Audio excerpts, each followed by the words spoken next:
No. A police officer's responsibility is to keep the scene secure and safe. Agreed? Yes. I don't. Is to keep the scene. Police policy requires the involvement of a higher level of medical intervention if the circumstances dictate. Correct? Yes. And an officer is required, if someone is having a medical emergency, to take what steps are they're able to reasonably in the moment, right? Yes. And that would include potentially calling EMS. That's correct. But then, so you've got all of these immediate factors, right, that come into play. But then you can kind of widen that lens a little bit, and there are some other factors that come into play in terms of the use of force, again, based on your training and experience. Yes. Such as, what do we know about the location generally, right? Yes. Is this a field in the middle of the woods, or is this a higher crime area, right? Yes. An officer is evaluating that as a process, as a part of the process involving the use of force. Agreed? Yes. You look at other things such as tactical advantages or disadvantages. Agreed? Yes. So if you are not able to get what's called concealment or cover, that becomes a question, right? Kim, baby girl. He's coming. What the hell's going on, the surrounding area, right? To see if we've been killing Jacob, Ma. Can I conceal and cover, right? No.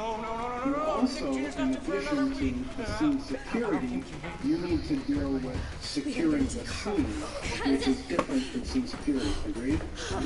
This is about to be a fun ride, boys and girls. You are so strong.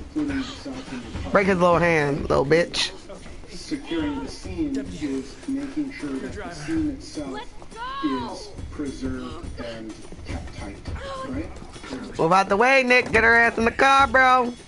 And in fact, a police officer's responsibility and part of the use of force determination is all right. Pregnant women. The use of force against other people. Your hands broke, bro. Yes, absolutely. So I would like to drive. Okay. Thank you. One person to avoid using force against others, that's a factor that an officer should consider. Agreed? You're gonna be okay. The deputy knows how to drive. Take a ride. Okay, she taught me some stress-reducing breathing techniques. Ow!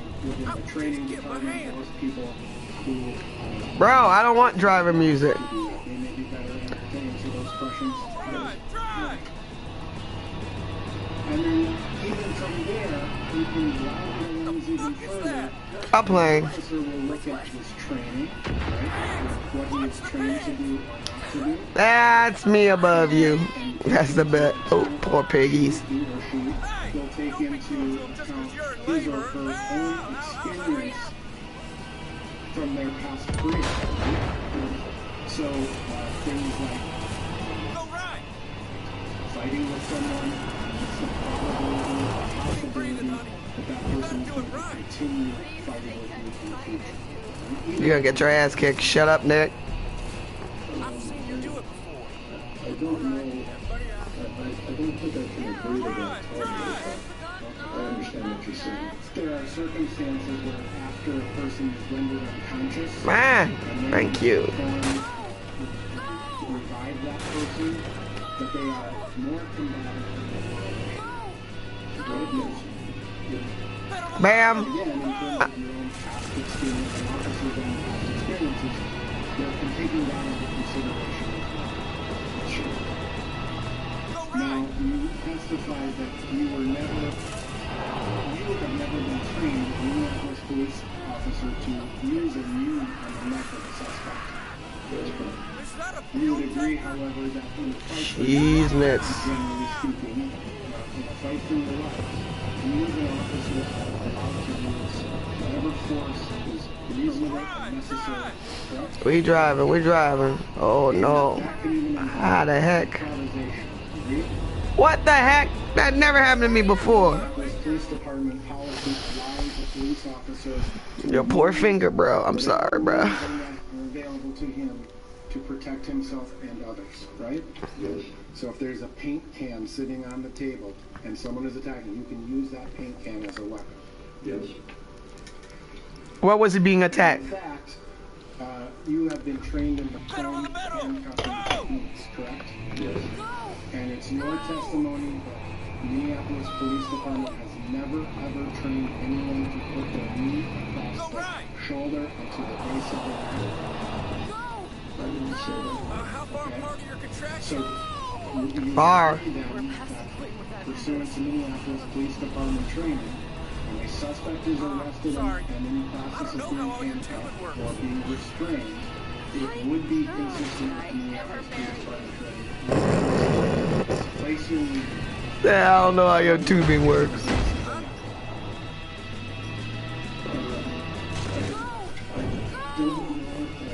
Part of your question was handcuffing, and we've certainly been trained to put the knee on the shoulder.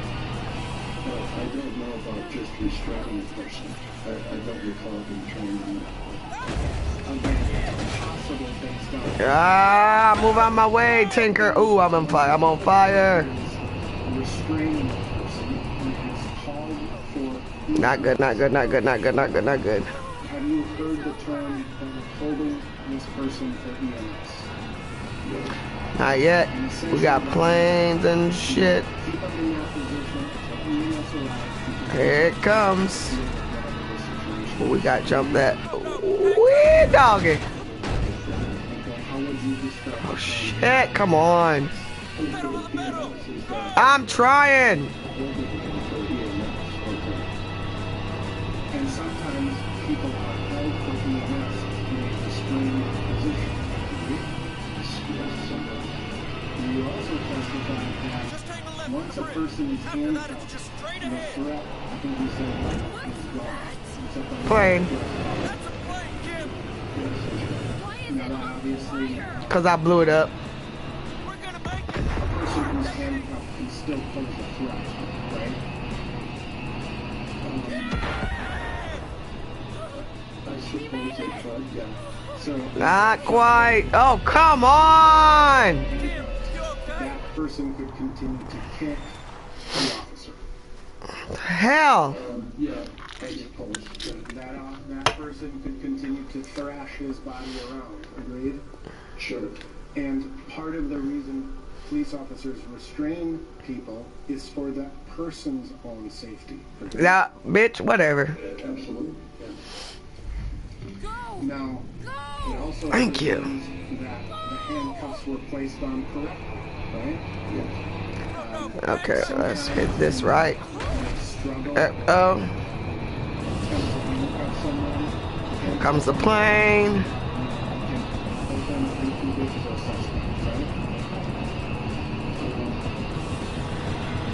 Just hang a left at the bridge. After that, it's just straight ahead. Too bad.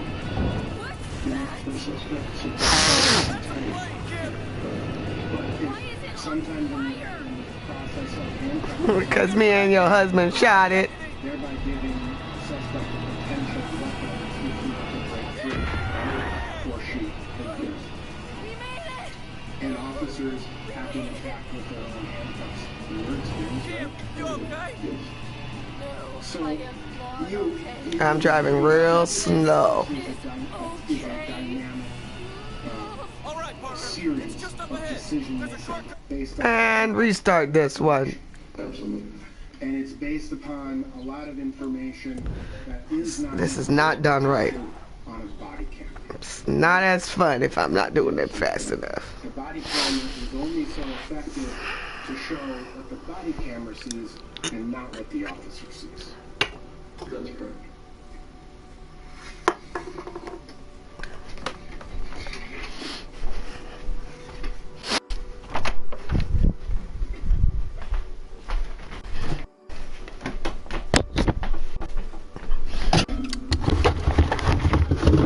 I feel like chicken tonight. Case, Chicken tonight. you would be able to call this Got my fried chicken. is that the homicide unit? And I know car 9? I don't know. Okay, let's start this over again. Right? Yeah, yeah. What car is that? We Do it right this time.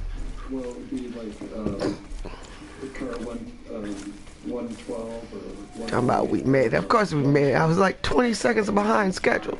So you got called, you were made aware of this incident back on May 25th of 2020. You understood it to be a critical incident, correct? Don't need to watch all that. It is Minneapolis Police Let's go. policy He's coming. to turn over the investigation of any critical All right. incident, or the majority of critical incidents, we should say, to the Bureau of Criminal Apprehension. Oh, yeah. Driving And that music. was to Make a avoid right. any You're gonna be potential okay. conflicts The deputy between knows how to the drive. officers. Drive. Casey taught me some stress-reducing breathing techniques. And Ow! so Ow! your Jeez, get role my when hand. this call came out, you kind of self-assigned that? to show up here. What's what? And you did that because you wanted to make Watch sure the the pin. scene was Hang a left. make sure that the officers who had responded to the scene were Yeah, all up in the action. Yeah. with a critical incident, Go right. such as wiping off Come on. Trying to miss the action here, people. Pedal to the metal. Go. Ah. Honey, you're doing great. wandering through the scene. Not good, not good, not good, not good, not good, not good. I don't like this timing. I want to be scored. Faster, faster, faster, faster. Case was limited to a couple of hours of time, making sure that I don't know how your plumbing work. until BCA agents arrived and Your nervousness is making me and more nervous. Go there was right. not until later that we were asked to review the I'm trying. body-worn cameras of the officers and consider the use of force, right? Yes. And it would not be within your normal role or job duties to do such a use of force analysis, right? Yes. I have no further questions. It's over. Yes.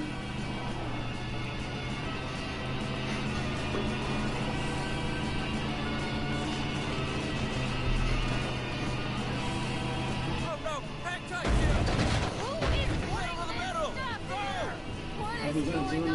you had the opportunity to review That's because me and your husband is fucking with Jacob. Dropping bombs on him. Just take a left at the bridge. After that, it's just straight ahead. whether there's something about That's a plane, Jim. group of Why bystanders is it on and your fire? assessment was We're gonna make it. Lord, uncontrollable deputy. threat to officers at the scene. I missed it again. Well, I'm gonna ask it this way. We made it! What are the key other ways for officers to deal Jim, with you okay? bystanders? No, I am not okay. None of this is All right, okay. partner. It's just In the up ahead. presence of There's a shortcut through the multiple woods. officers and a scene, No shortcut. be a relevant Hang a right, fact then a for an left. officer to Stay consider on the using main the road. amount of Take the force shortcut. on a handcuffed individual. Stay on the road. Shortcut. Ah! Well, but Make a if choice. you're sure about the threat, No! Ah! would it be relevant that there were other those officers trees. already asked? Look out! Shit, I forgot about the deer. This isn't safe. Nah, don't worry about it. Trucking handle anything. Talking about the guy. Dang it. I missed. Should have an effect on your actions. You were asked if the use of force I still have done this faster. at time. Wanna come meet your goddaughter? Hi, Camilla. We're here when we go to use the force. Beautiful. Train. I do, yes. Well, We'll see you soon, little buddy. change the name of my business after all, huh? And you were asked about You probably the don't hear academy this enough, changed but thank you since you went to the for everything that you've done. Look at my God kid. For you. So precious. through the academy. So precious. And a badass when she gets older. That's my girl. Academy trained new officers. That was beautiful. And do you think that academy training provides appropriate training for officers Yes, it should.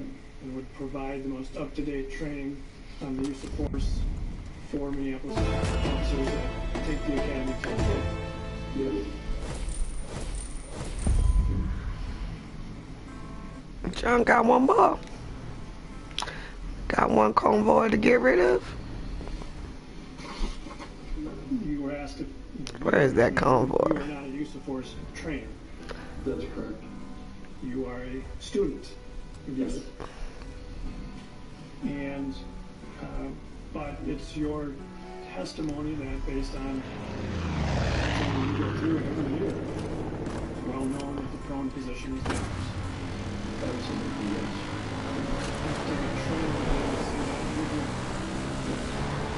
That's been something that's been trained.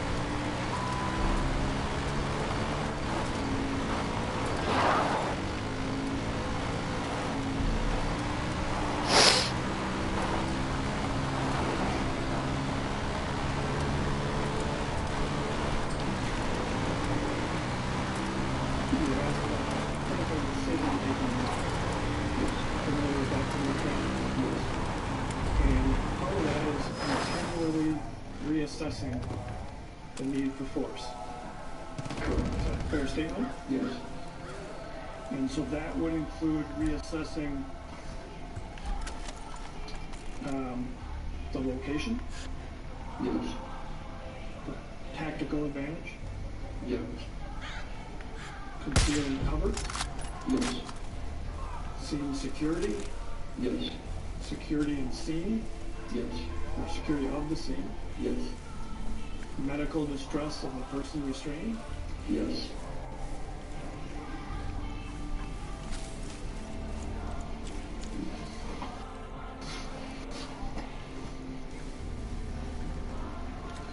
when you watch the body camera videos,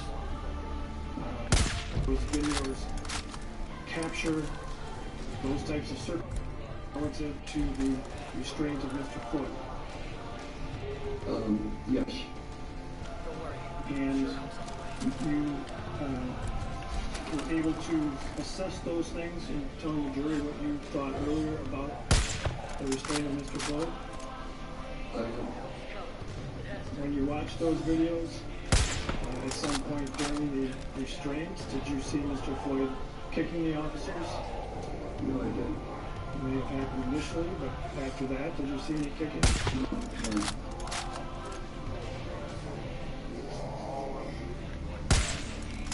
Defense counsel asked you about the concept of holding for EMS. Yes. So sometimes it's necessary to keep the person there so they can receive medical treatment. That's correct. Does holding for EMS excuse an officer from providing medical attention and you provide? Does holding for EMS exclude officers from continuing to use this decision-making model without the use of force? Does holding for EMS excuse officers from using other resources like other officers at the scene? No.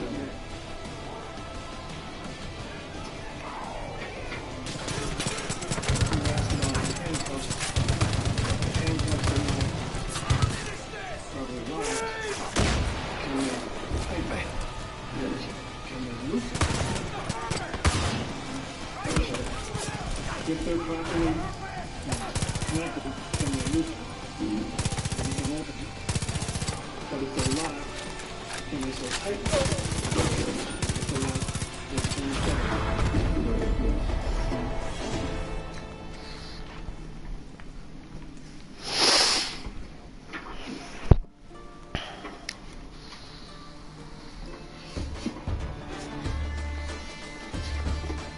No, no, no, no, no, no, no. Did you see a need for Officer Chauvin to improvise by putting his knee on Mr. Floyd for 9 minutes and 29 seconds? No, I did not. I have nothing further on. Hey, Rico. Morning. Good work there, Deputy. Even was taking all the scrap metal from those rails to reinforce the bunkers. Lieutenant Richard Zimmerman leading the stand in the trial of Derek Chauvin. This is day 5 of testimony, day 17 of the trial overall. A particularly damning and compelling testimony today from Lieutenant Zimmerman, who is the senior-most officer on the Minneapolis Police Department. Let's bring in legal analysts have been watching this trial. Legal analyst Laura Coates, the former federal prosecutor, and Charles Ramsey, the former chief of the police department here in the District of Columbia, and the commissioner in Philadelphia as well. Laura Coates, the jury hearing repeatedly from the most senior officer currently on the Minneapolis police force saying that he was trained every year, and they were told him that training. Putting a suspect down prone is dangerous. Putting a knee on a suspect's neck can be deadly. That you must use those efforts, that use of force, only in the most extreme of circumstances. And Lieutenant Zimmerman repeatedly saying that from all the video he has seen, he sees no such circumstance, that Mr. Floyd was in custody, he was no longer resisting. Compelling testimony. And I just want to say, Laura, as you come in, the judge right now is excusing the jury for the day. So the first week of prosecution testimony is ending now. The jury is going home for the weekend. Let's listen to the judge say goodbye to the jury. Let's shoot for 9:15. All right, thank you. Have a good weekend.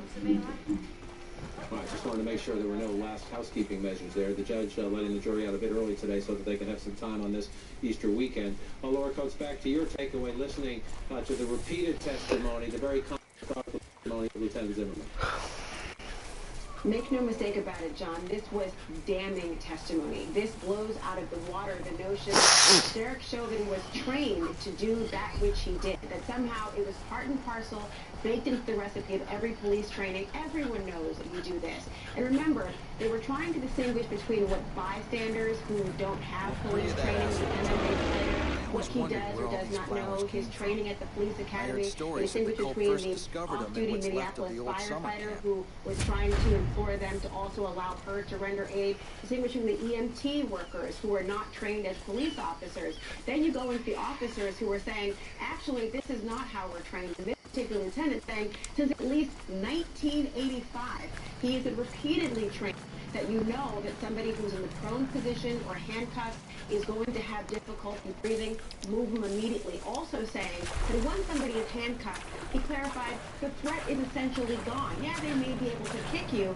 but the use of deadly force is no longer needed here. So you have all of these things. The only thing the defense was able to try to do was try to suggest and insinuate that because of his tenure, because he's a veteran police officer and a homicide detective and no longer a patrol beat cop, that somehow he was out of touch on the use of force. Somehow he has no idea what altercations look like nowadays. If you think about it, John, how outlandish that is. Yes, officer training has changed since 1985. Yes, weapons have changed since 1985. But the human neck, the human knee, and our ability to respirate has not changed since at least 1985. And Chief Ramsey, the importance of this for the prosecution is you're trying to win over the jury, and you can't lose jurors on this question. Was Officer Chauvin acting, in his view, in a reasonable way with this use of force, or was this just beyond the pale? The prosecution saying 9 minutes and 29 seconds, no longer any resistance. What power did you put in the testimony of this veteran officer, again, repeatedly being asked and repeatedly saying, I just don't see it? This situation was under control, and we were well past the point where any force anywhere near what we were seeing could be necessary. Well, he's a seasoned law enforcement veteran. I mean, he's the most senior person in the entire department. He's been on the job since 1981. He has spent a considerable amount of time in homicide, so he is very familiar with investigating situations in which people have lost their lives. You know, I was just thinking when he said police training has changed. Well, yeah, it's changed. I mean, I went to the police academy 50 years ago, 1971, as a rookie police officer, and even then, we were not trained to put our knee on somebody's neck for 9 minutes. I mean, if anything, training and police policy and procedure has gotten more restrictive in terms of use of force. The training is light years better than it used to be. I mean, if anything, the needle has moved in a positive direction, not a negative direction. And the actions of Chauvin are just unjustifiable, even when the defense is raising all these, you know, hypothetical, what if this, what if that. It has nothing to do with what actually took place on May 25th of last year. Absolutely nothing. This case has to stand on its own. And his use of force in that situation has to stand on its own based on the facts and circumstances of that case. Not the what if, woulda, coulda, shoulda, what took place that day, and why did he use the level of force that he used for that sustained period of time. Is that consistent with policy and training? The answer is no. And so, Laura Coates, we're now at the end of the first week of testimony. 5 days of trial testimony, 17 days if you go back to some of the pre-trial hearings and the selection of the jury and all that, but 5 days now for these jurors who go home for the weekend. I want to walk through some of what played out during the week, but I want to start with this, especially as we watch Lieutenant Zimmerman finish his testimony, then the cross-examination, and then the redirect from the prosecutor. One of the challenges for a prosecutor, you can plan everything the night before, you can work with your witness the night before, but then you have to react.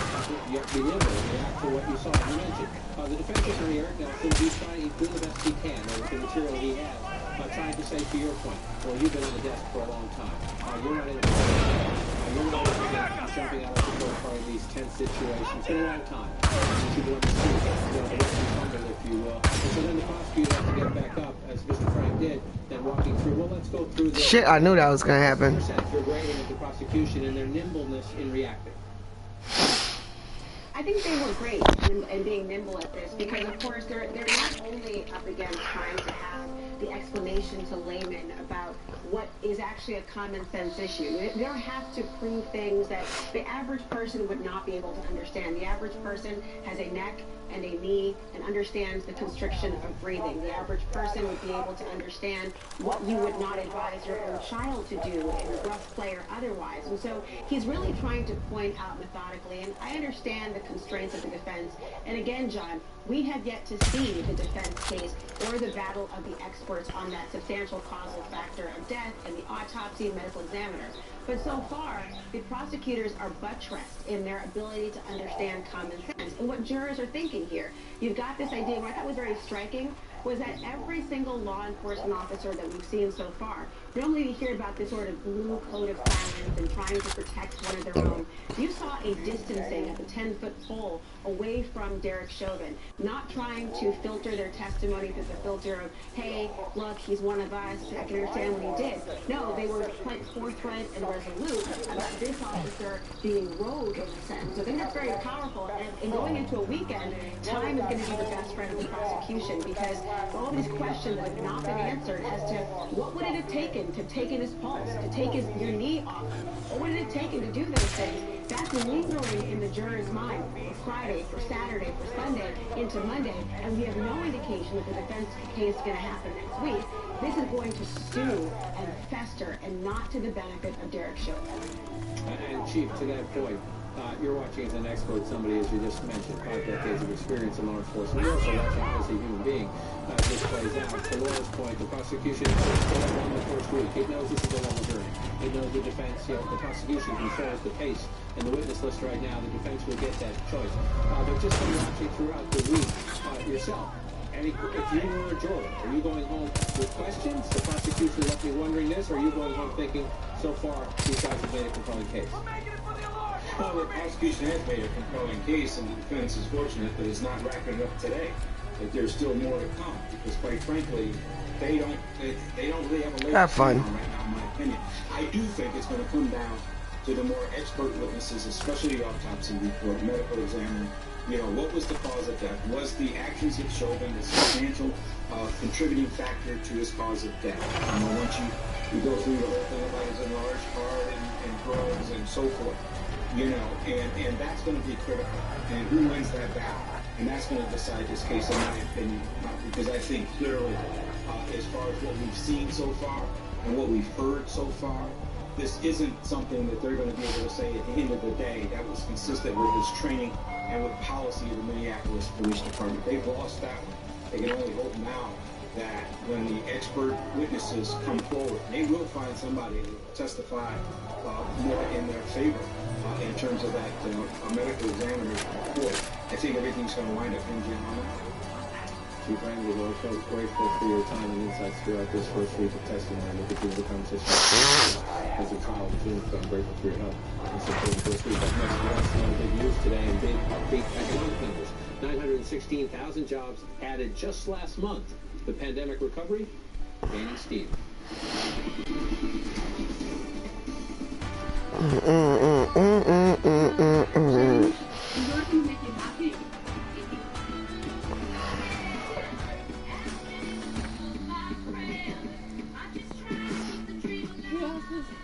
Out here, doing things like that.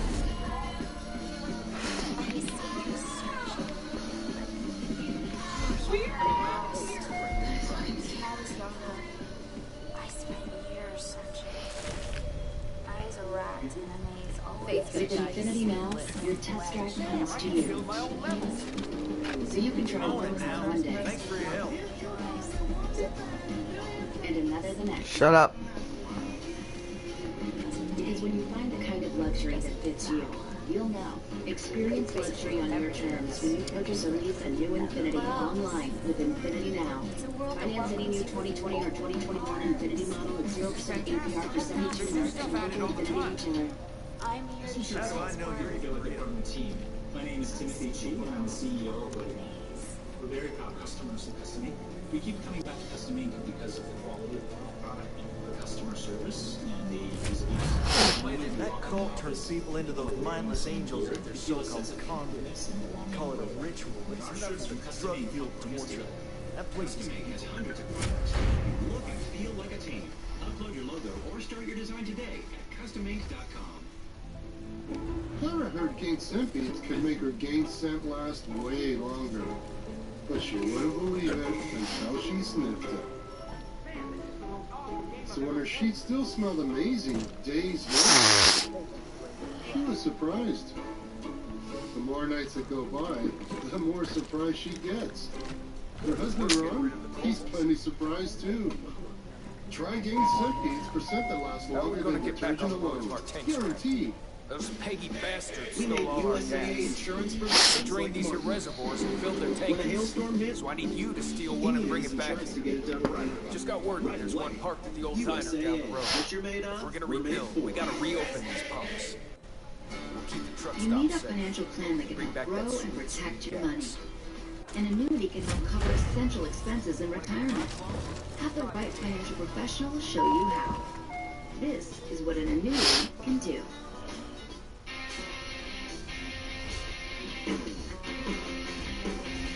Say goodbye to chaos. And hello to our all-new baby backpack. Designed to prepare and versatile enough to take anywhere, this bag will be your new best friend. We really want you guys to feel like today is the day, and wherever you're going, you've got this, and we've got you.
March jobs numbers out from the government this morning, and they are beating expectations. Employment growth booming last month at the fastest pace since last summer. Employers, you see it right there, adding 916,000 jobs. The unemployment rate nationally dropping from 6.2% to 6%. President Biden responding to this encouraging news just last hour. We saw the economy gaining traction in March as the American Rescue Plan warned about passed and a new vote. Next week, over 130 million households will have gotten their $1,300 per person rescue check. Funds are on the way. The department has issued an advisory against all unnecessary international travel. Families are being encouraged to travel within the United States. Sanitary workers are back on the job. But the president insists the economy needs more help for down the road. He went on to Instead pitch of his abroad. big infrastructure No plan. word on how this is President affecting saying he's not, businesses at the moment, or giving whether up international getting business travel Republican is support for considered that. necessary. The package joining now, of course, through the White House correspondent Phil Madigan. That strikes me as more aspirational than a reasonable expectation. Yeah, optimism abounds, which is very on brand for President Biden. When you talk to senior White House officials, they make clear pretty much regardless of the situation, he is taking an optimistic viewpoint, and he's going to need one when it comes to gaining Republican support for this line. $2.25 trillion infrastructure and job package is just the first piece of a two-pronged plan that in total will lead to spending over $4 trillion. However, as you know, the president made it clear, he's not giving up hope with Republicans. Take a listen. When Congress comes back after this Easter break, I'm going to begin meeting with Democrats, Republicans about this plan. I've spoken to Republicans on the phone. I'm looking forward to meeting with them. They all have their ideas about what it will take, what they like and what they don't like. That's a good thing. That's the American way. Debate is welcome. Congress should debate my plan.